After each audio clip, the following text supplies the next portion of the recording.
This is the Classic WoW Media Summit interview with Brian Birmingham and Patrick Dawson. Okay, so how are you guys? Can you guys introduce yourselves? My name is Brian Birmingham. I'm the lead engineer on the WoW Classic team. Okay, nice to meet you. I'm Patrick Dawson. I'm the production director for World of Warcraft. Let's go. This is Esfand. Hey. Hi, Esfand. Yeah. Hi, Staysafe. Hi. So I guess my first question is about progressive itemization and progressive item releases. To what extent you've already sort of written off progressive itemization, right? So Well, yeah, the part of it where we would change the stats over time. right, exactly. Okay. But we did want to change the drop rates. Okay. And the availability. Yeah. Okay. Whether or not you can get an item or not, we do want to change it over time. Okay. At certain points throughout Vanilla WoW, you added more quests, like Throwing Point, and I think Hinterlands. Silithus is a good example. Also, Lights Up Chapel. Will you do progressive quest additions? Some of those are, yeah. The quests are, Okay. like, especially for things like obvious examples like quests that would introduce you to Naxxramas, of course, will be disabled until Right. Naxxramas is available. Right. We wanted to try to make sure that we didn't give you anything that felt like a So- mousetrap, right? Hey, go do this quest. Oh, but you can't right now. Right. Right. So those things will be controlled. Yeah, we're not Okay. going to breadcrumb you to Encourage when you can't actually do the raid. Right. So, I guess more specifically, like talking about like the Thorium Point quest hub, Yeah. right? So I mentioned Thorium Point here in this interview. Also, something else to mention, like Staysafe was talking about progressive quest additions, and what he meant by that is basically like stuff like the Sunken Temple, like the level 50 Sunken Temple class quests, right? Louder, okay. Like the level 50 Sunken Temple class quests, there's for some classes those rewards are insanely good and actually end up being pre-bis later on, but they're not introduced to the game until later on typically. So is that something they're going to have in from the very beginning, or is that something that they're going to have in later on? Hunter, for example, is really good. The quest rewards for Hunter is really good, for example. So yeah, let's go ahead and continue. Because did they end up putting that in? Are you guys? That quest hub might be in from the beginning. I'm trying to Okay. trying to remember if we've actually done anything to restrict that one, and I think we have not. So I think that one is in from the beginning. You Okay. can check it out in the. Actually, I can't remember if that's true or not. I was going to say if you could check it out if it's turned on right now, but I think everything's turned on right now in the demo. Okay. So that wouldn't tell Well, you. what do you guys think? Well, I think I might be wrong. I think it was added in 1.7, but like that's content for like. It's like Blackrock Mountain content, right? So, which is basically Phase 1 content. So, well, not entirely because of Black and Layer, but like it's Right. like MC and all this stuff, right? Yeah. So it feels like it fits. yeah, see like it I think in it originally? does. Sorry. Do you want to see it in originally? I think it launch? fits. I think it'd just be interesting because like I know in the private server scene, Yeah. right? A lot of times they've gone through and they've like put it in from the beginning, but it wasn't in from the beginning in retail WoW. So like I think it'll be interesting if it's not in how people's like questing routes and stuff change. Because a lot of people, they plan out like, oh, I'm going to do this based on what I had seen on private servers. I think it is a fascinating question too because that one specifically. Because I remember as an Alliance player, do you remember that gate between Loch Modan? Yeah. And Locked so you have up. to get the key. Didn't like the mention of private servers. Yeah. Well, so here's the thing, and this is a good point, Constance. Like, I think like, and anybody who's watched me for a long time knows this about me. I'm pretty real. Like, I like to be very like upfront and honest about like how I feel about things.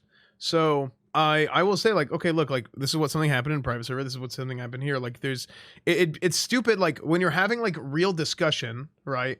If you're having real discussion with somebody about the game, like why are you going to use cryptic knowledge? Like just be like, yo, this is what happened here. Like, what can you do in this situation because of this, and just say it outright, right? If you just say it, you're good. I mean, you don't have to use like cryptic knowledge and beat around the bush. Like, it's funny. Like the undocumented servers meme was kind of funny, but yeah, like I don't know. I just think you should not say that. Unbelievable. I said really. Come on. I said really. Unbelievable.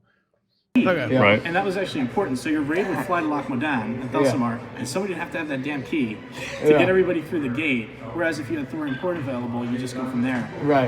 So it's an interesting question. Like, if community wants it, like let's talk about what the right answer is there. There was a bug with that gate recently. Actually, we fixed it, but it was you could walk through. The gate wasn't there, and you could and it would like as it was drawing in, you could like walk through it, and then it would show up behind you, and you would walk in. We fixed that bug though. It shows up Your Hearthstones, of course. Yeah, exactly. Yeah. It's the answer to classic stuck issues. No, I think. Okay, this is really loud. Yeah, I don't know. I just think it'd be interesting. So that'd be something kind of like to I guess meditate on, think about. Okay. One more question, just completely off topic. I'm just trying to get through as many as possible I can. Right now down there, it appears as if you're using the original mount system for vanilla WoW. Yes, You're going to go ahead and use that? that's correct. Okay, awesome. I'm really So, happy to so hear that. cheap training. Carolina expensive. donated $5. In vanilla there was not enough quests to make you ding 60. I believe if you do all quests you level to 56 at most. It was a lot of mob grinding too. Will they balance it in classic? Yeah, Pero, I think that's kind of the first question that we talked about, right? It's like having different quest hubs in there, and I think that's something that's still the way that he responded to that question is like, for example, having like the Searing Gorge, the Thorium Point quests as a quest hub there. I think the difference from having the quest hub there versus not having the quest hub there is like half a level versus like 2 levels, so it is pretty significant. I could be wrong on that, but that's roughly I think what it is. I think that they're open to kind of looking at it both ways. On private servers, typically most stuff was in the game, but like they wouldn't have like the Silithus quest hub in there because that's directly rated to AQ40. Then you have the different mounts for each faction. So Right. there's wolf Raptor riding, training, wolf raptor riding, yeah, exactly. Yeah, exactly. Okay. Really cool. Is that going to change at all, or is that just No, it's gonna going to be like that's going to be the way it is for the whole time. We felt like that better captured the idea of like that was the system that was live in Classic for almost all of it. Right. The newer mount system that came in like I think it was 112.1. It was at the very end, yeah. Yeah, right at the end. It was basically like paving the way for what we were going to do in Burning Crusade with flying mounts and whatnot. So it didn't really feel like it made sense for Classic. Okay. Okay. Let's talk about sharding a little bit. Let's do it. So whenever I streamed at BlizzCon, I remember. I I got streamed at BlizzCon, by the way. How many times are you gonna hear me say that? off, Good. and I went to Yithison's, and I was like, "What's like why?" Like, so, and what he had told me was basically that sharding was like a temporary solution just for Yes. the sake of the demo. Oh, So- not just for the sake of the demo. It's Get also gonna pats, be to by the way. survive launch. Like we realized that launches, especially today in 2019, are a really special time. Okay, does that mean you're going to have sharding at So launch there is gonna for be Classic sharding at WoW? launch? Hold on. We're serving the Classic community here. We can explain this in more depth here. So first off, our goal is to have Classic not have sharding long term. Correct. It doesn't feel like the right choice, right? Like a healthy realm is a certain population. We know what that is. That's what we're targeting to accomplish in 3, 4, Dude, look at these guys. or however many weeks after when we feel like we've hit that mark. We also recognize that this is going to be a major event for us, and we've already experienced in 2004 what that looks like, fire and burning. Yeah. We don't want to do that again. We want to make sure that people have a pleasant, good experience, but we want them to feel like they felt back then. We want there to be scarcity of resources, scarcity of NPCs. We want to feel like if you and I are playing alongside each other in Elwyn, and you go to Westfall, and you go across that bridge, you should not poof out. I don't want you to poof out. In Modern WoW, No that might poofing. happen. The solution that we've done for Classic WoW in terms of sharding is addressing those specific issues. It is important to us that the community and the server feels whole as much as possible so that when you and I are playing together, that is going to be something that will maintain consistent throughout that play session. And it's just going to be popping in and out like the modern solution does that serves the needs of modern WoW. Right. That's not what Classic is. And we're trying to do our best technical effort to make sure that happens. Okay. Even if you guys get on a boat in Tirisfal and you're standing next to each other, you guys will take the boat over and you'll arrive in Duratar. On the same boat, you'll get off in the same Duratar. Right. Even if you're not in a party. Okay. That's what we want. Okay. Because I think like one of the things that's Real quick. Okay, well, look at them. Look, and I'm really sorry if they happen to see this. Look at them when they ask this question, or when we ask this question, right? So it didn't really feel like it made sense. Yithison's, and I was like, "What's like why?" Like, so, and what he had told me was basically that sharding was like a temporary solution just for the sake of the demo. Oh, So- not just for the sake of the demo. It's also going to be to survive launch. Like we realized that launches, especially today in 2019, are a really special time. Okay, does that mean you're going to have sharding at So launch there is going for to be sharding Classic at WoW? launch. Hold on. I swear, despite the fact that it looks this way, I promise that we did not pull a gun on these guys whenever we asked this question. Whoa. Relax, guys, relax. It looks really bad. But no, dude, it's so when we ask, like, is there Johnny? Like, whoa, hold on, wait a second now. Yeah, relax, dude, relax. Okay. Well, that might happen. The solution that we've done Legal for Classic WoW underscore in terms of sister sharding underscore is addressing those 666 just resubbed for 3 months. WL Did you double Meagle up? W. W Pog U W. That's classic. specific issues. It is important to us that the community and the server Wait, go back. feels whole Dude, as much as just reset possible, for so 2 that when months. you and I are playing Yeah. together, Thank you, Duger. that is going to be something that will maintain consistent throughout that play session. And it's just going to be popping in and out, like the modern solution does. That serves the needs of modern WoW. Right. That's not what Classic is, and we're trying to do our best technical effort to make sure that that happens. Okay. Even if you guys get on a boat, Staysafe's gunning for the headline. You're standing next to each other. You guys will take the boat over and Thanks you'll on arrive top of the in world. Territory. On the same boat, you'll get off in the same territory. Right. Even if you're not in a party. Okay. That's okay. what we want. Okay, because I think like one of the things that's an issue right now too is like we just recently tried to do a raid on Overmar, and there was maybe like 200 people there, and it's just like nightmare. Like nobody could use any abilities, like nobody could do anything like that. Like, these are more regular. Like, this right is even now on the floor? no. Sorry, on retail WoW. So there's a video that's even worse than that. It was a coordinated event. Community organized this. It's 40 Death Knights versus 40 Paladins in Ultra Valley. Did you guys see that video? We're actually looking into this specifically. So this And is more, it this just more applies to crashed what and came to a rules- standstill, right? It- And this is in Ultra Valley where this sort of stuff should be happening. It's the like a one place regular it should be thing. happening. Yeah, it's like a regular so, thing. talking about server infrastructure, is this stuff going to happen in Classic WoW? So what we discovered with that one specifically, Okay. we actually assigned a team of people to look into this and, Okay. and discover what's happening. And the short version of this is player abilities are very expensive. Yeah. In modern WoW, there's this. The way spells are built, the way how intricate they are, the proc systems, everything that happens is a super complicated structure, which it really hits a major problem in computer science and computing anyway, which is the n squared issue. So when you get a lot of people in one area together, something that's maybe okay and performant in a vacuum is not in a big environment. So we're actually taking a pass on modern WoW of re-envisioning some of those spells and how they're built to make sure that we can address some of those issues. That was really set up as like a pathological case of the Paladin Death Knight thing or the Warlock Death Knight thing.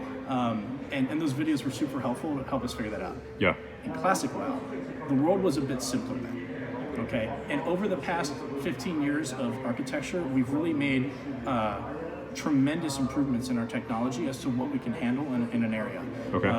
And what we want is for it to not have performance issues before we have gameplay issues. Yeah. And what I mean by that is there will come a time in an area where it will feel so full that you can't actually accomplish any gameplay goals. Like if mob spawning, tapping, camping makes it so you can't kill your kobolds for your quest, that's a gameplay issue. Yeah. We don't want the service to fall over by that. So that's always been our goal, both in Modern WoW and Classic. And I think when we look at the solution we're trying to do to handle day one issues, we want it to be a gameplay-based decision on how we actually carve up a realm to sort of figure out what the scarcity of these resources are. Okay, so speaking of how you're carving it up, I appreciate the answer, by the way. Sure. Yeah. Population caps. Like, what are you thinking about that? Hey, that was just a sample. That's just a taste of what you get on this channel. Boom, right there. You guys like what you see? Look at that. You guys want this in extra slow-mo? Yeah. Oh, yeah. There you go, dude. That's just a sample. Just a sample, baby. Just a sample. Okay. Like, what are you thinking about that? How many people are on one Classic WoW realm? Well, we will have population caps. Okay. We really can't speak to the specifics of the numbers. It's a little bit of internal data that we want to make sure we don't share for health reasons of the realms. Patreon.com/SFanTV. We do have a target in mind of where we want to end up with each realm. We do have a prediction in mind of how many people we can service on the first day. That's a higher number. Yeah. So we want to try to make sure to keep our queues low. What I was just gonna ask, what do you think about login queues? What's like the upper limit on those? You know, there probably will be queues. Yeah. Okay. But It's one of those things where, like, when you're asking about this really difficult challenge of putting a lot of players on the server, Right. Yeah. and basically the trade-off is between something like sharding or something like queues. You're right. And so, like, the reason we invented sharding in the first place was to try to reduce queues. And Okay. so that's where we're in this trade-off. We're trying to find a way to tailor those solutions to best fit the classic content. Yeah. And so that's why we've made changes in Classic's implementation of sharding. We've invented new technology built on top of sharding that will enable us to let people like transition from one zone to another next to each other, so you feel like you're in a cohesive copy of the world. And like the patrols, like the Forsaken Courier who patrols all the way from Terran Mill to Arathi Base, and you can walk alongside him, ambush him at any point along the way. He'll transition smoothly along that from one server to the other along that path, and you won't see it in the complete sequence. So like a couple. Oh, sorry. Go ahead. I was just going to say, as for queues, sharding, roam, all that stuff, I am interested to see like what those are. We have the ability. Real quick, just to address this question. Oh wait, another one. Zethra, are you still here? Zethra asked about the mount system. It's going to use the original mount system. We talked about that at like the end of Classic Cast. Also, Birmingham, did I ever talk about words there being a streamer server where everyone in their fan base ends up? It seems like it would be an insanely dense server. Well, that's what layering is basically going to counteract, is that basically you're on the simulated server. Wait, but original mounts are 1.5 mounts? We actually talked about that too on Classic Cast. Like you're talking about the unarmored mounts, right? I hope they put the unarmored mounts in. Do you have to be a sub before you apply? I don't know, but I think you're not going to get in unless you sub. But please, like, I don't know how much I can say this, man, but I would very much not recommend that you sub just to hope to get into the Classic Beta. If you want to, then that's fine. That is up to you. But like, that is not like, it's a $15 a month gamble. Too late? Yeah, sorry, Crossfire. I should have told you sooner. So they're posted that they're not doing unarmored mounts already. So I did two, and they said no unarmored mount. Okay, yeah, we'll watch Quissy. Quissy did an interview with them as well. We notice that the queues are very high and demand is very high for Classic WoW, that we can open up additional realms if we need to. Okay. And we're Discount Barber with the Twitch Prime. Thank you. We've made that mistake once in 2004, right? We did not have enough.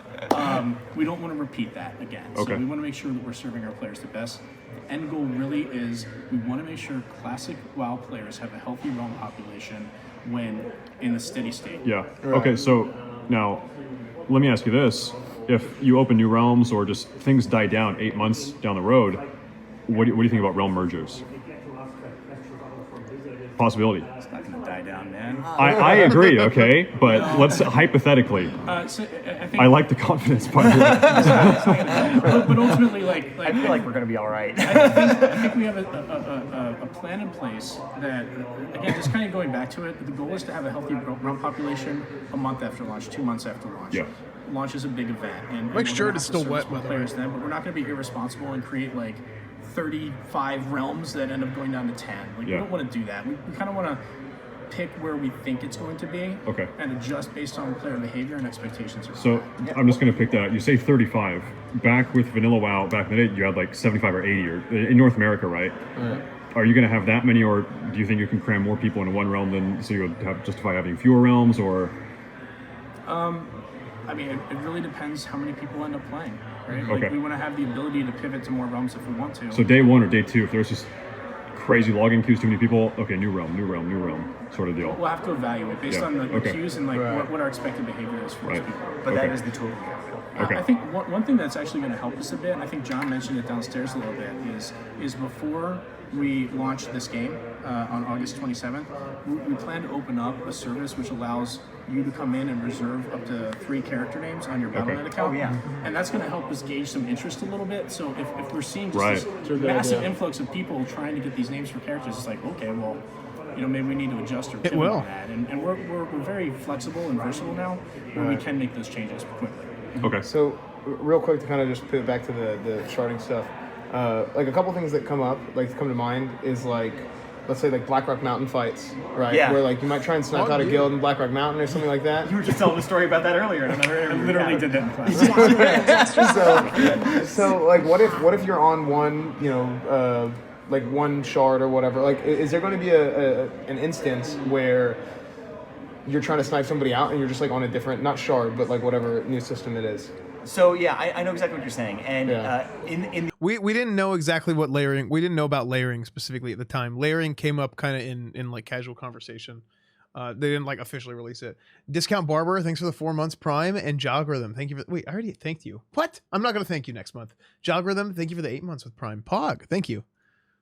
In the very, very early months, yes, that could happen, but I don't think that that's going to be the common case. And like Pat said, he got it the goal early is to reach this steady state where we don't. He got have next any month's of that thinking sharding in. at all. Okay. Like, literally, it's there'll be basically one just like copy. an emergency plan. Yeah, Okay. and then, like I said, it's to survive launch. Okay. And so that we can handle those higher capacities of people, like you said, who want to come in and check it out, but are probably not going to play, a lot, like many hours all at the same time.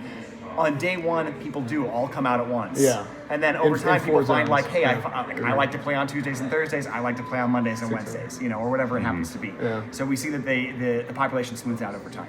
What about an event like, so opening of the gates or something, right? Yeah, Lock Rush. Yeah, that's going to be a challenge, and I'm interested to see how that will happen. But But yeah, we do want to get, even before phase 2, the plan is that by the time phase 2 goes live, we will have no sharding.